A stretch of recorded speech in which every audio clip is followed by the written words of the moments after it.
One of the premier features in RockSim11 is the ability to airfoil fins.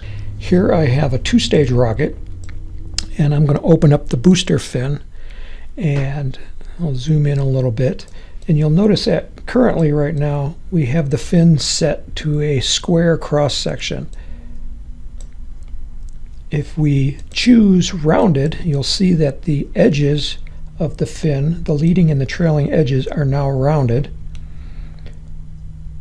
And if we choose airfoil, you'll see that now it changed to an airfoil shape.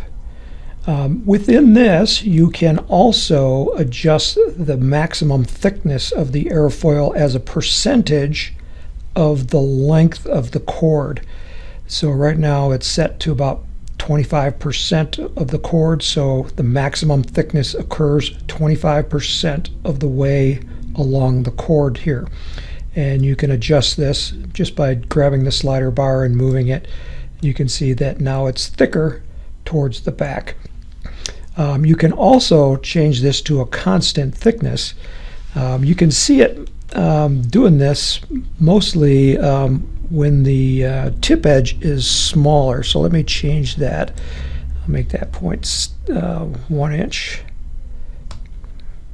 So you can see now the tip edge is very skinny compared to the root edge.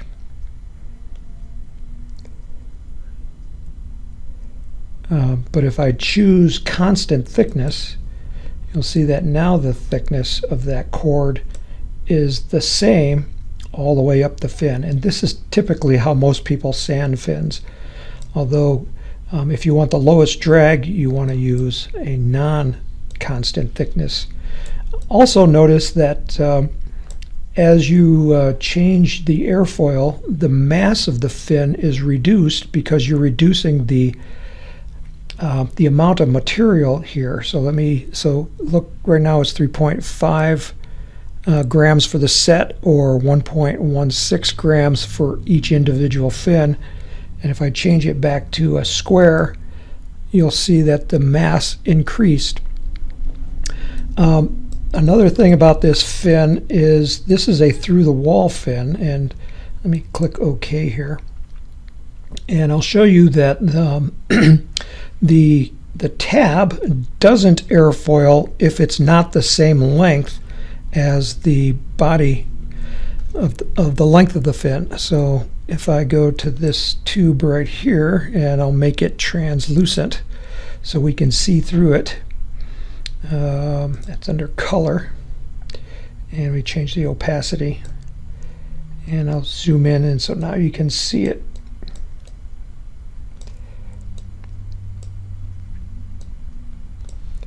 Make this a little bit bigger for you. So you can see that it does have a through-the-wall fin tab, and I'll click OK there. And now we'll go and airfoil the fin again. Oops, not wrong fin.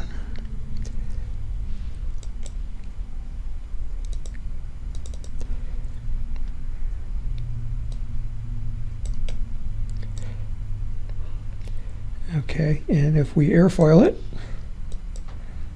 you'll see that the tab is not airfoiled. So that is done because if you cut a slot in your tube, normally that slot is a rectangular shape, and this will allow your fin to easily slide through that slot without being floppy in there. Now if the fin slot, or the tab length, if I go to the tab and if I say there's 0 tab offset, and I make it the entire length of the fin,